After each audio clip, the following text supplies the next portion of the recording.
The latest example is the Super Committee, which was a super failure. The fact is that when you're running deficits of $1 trillion a year, when you have debt equal to 100% of your economy and growing at record rates, when you're rated number 28 out of 34 nations in the world in fiscal responsibility and sustainability, behind Spain, behind Italy, you would think that the Congress of the United States and the executive branch would be focusing full time on how we're going to put our finances in order and avoid a U.S. debt crisis. But no. But I can tell you that our financial condition is much worse than advertised. We are rapidly approaching a tipping point, and we are at a critical crossroads in the history of this country. And it's very, very important that we come together with nonpartisan solutions that can get bipartisan support so we can avoid having a U.S. debt crisis, so that America will stay great, and so the standard of living for our children and grandchildren can be better in the future. If we make the right choices, that can happen. If we don't, our best years may be behind us.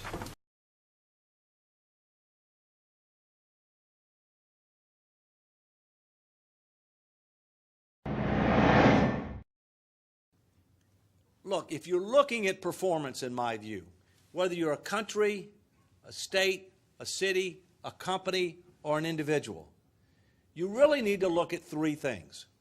How are you doing based upon your objectives? Are you getting better or worse? And how do you compare to your peer group or competitor or comparator group? You need all three.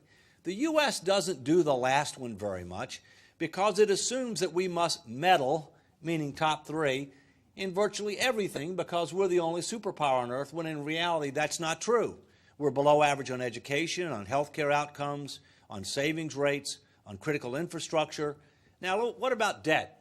If you compare our debt as a nation to other industrialized nations like Europe, you have to add federal, state, and local public debt because they finance differently than we do.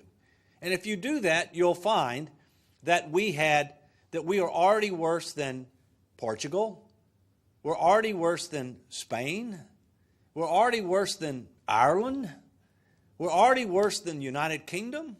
Within 10 years of being where Greece was when it had riots in the streets. But, oh, wait a minute, if you count what we owe Social Security and Medicare, we're within 3 years.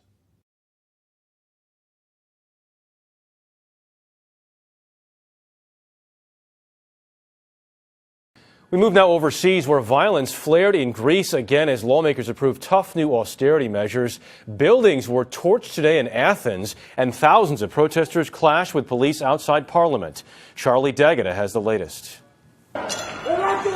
Historic buildings in downtown Athens went up in flames. Furious protesters torched movie theaters, cafes, and shops. Rioters fought running battles with police, hurling rocks and Molotov cocktails.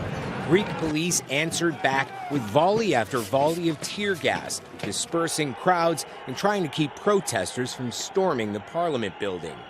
Inside, lawmakers debated a deeply unpopular austerity package that will mean 1 in 5 public sector workers loses a job. It also slashes minimum wage from $5.80 an hour to $4.50 and sharply reduces pension payouts. The savage cutbacks are the only way Greece can qualify for the latest $170 billion international bailout and avoid bankruptcy next month. Many say they've sacrificed too much already. There is no future now. You cannot survive in Greece. The average Greek cannot survive now. The Greek Prime Minister has argued that bankruptcy would be catastrophic, creating conditions of uncontrolled chaos. He said the country would be broke. No one would be paid. But protesters aren't prepared to swallow the bitter pill and warn that their rebellion has only just begun. Charlie D'Agata, CBS News, London. There's chaos in the Greek capital today as rioting protesters set fire to historic buildings and clashed with police. The situation is likely to worsen after MPs voted in favour of a new austerity plan to secure another bailout to avoid bankruptcy. In months of rioting, the attacks on police and property have never been as vicious nor as sustained. At least 40 riot police have been injured. As many as 10 buildings are burning in central Athens. And all the while, Greek MPs have been debating and will soon pass an austerity package that will slash living standards. And all on the orders of the rest of the Eurozone. A peaceful demonstration, 30,000 strong outside Parliament, did not stay peaceful for long. It was never going to. Greeks have been told they have no choice but to take the medicine of austerity. They've been told if they hold elections, that will make no difference. New leaders would have no choice either. With democracy effectively suspended, this is what they think of the democratic process. And when they couldn't get to Parliament, they took it out on any building they could. This was a 200-year-old listed building in the centre of the city. This is a Starbucks nearby. Looting is reported across the centre of Athens. Many have asked how long it would be before there is a social explosion in Greece. They may be getting their answer. Inside Parliament, they're still debating with great seriousness something every MP knows will pass because there's no alternative. Politicians, like protesters, see it as punishment from abroad. They thought they'd done what was required of them, passing another round of cuts to jobs, wages and pensions, only to be told by the rest of the Eurozone that's not good enough. The result was fury in Athens Central Square.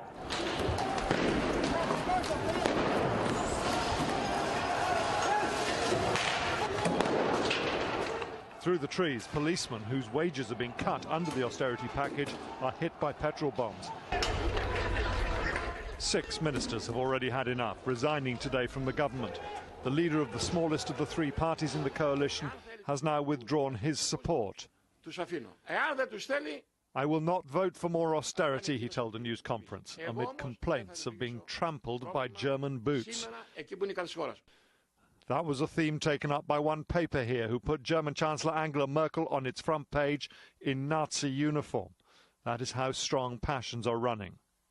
I don't want to leave my country, but I don't have a future here.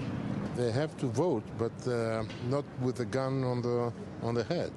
The man holding that gun is the chairman of the countries that use the euro, and he's not loosening the purse strings.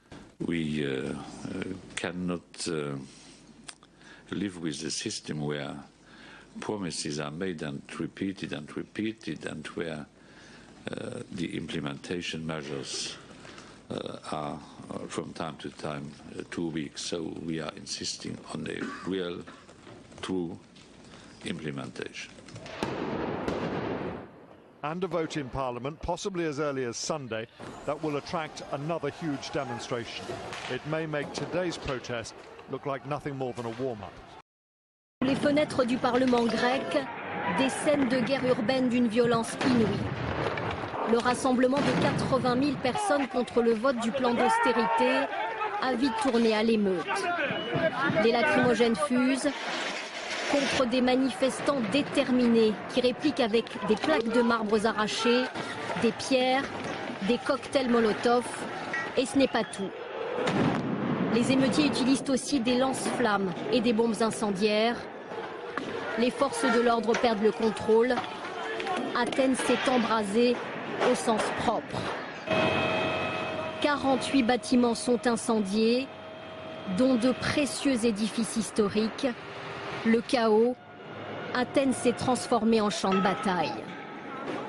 À l'intérieur du Parlement, c'est au son des détonations que les députés procèdent quand même au vote, des mesures d'austérité qui touchent directement au portefeuille des Grecs. Le salaire minimum va être abaissé de 22%. Il tombera à 580 € brut, moins 32% pour les moins de 25 ans. Dans la fonction publique, 15 000 postes sont supprimés. Fini les hausses de salaire. Certaines retraites seront même revues à la baisse. Une série de privatisations, le gaz, l'eau, le pétrole et les jeux sportifs, 4,5 milliards d'euros dans les caisses de l'État.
φύγουν από δόση.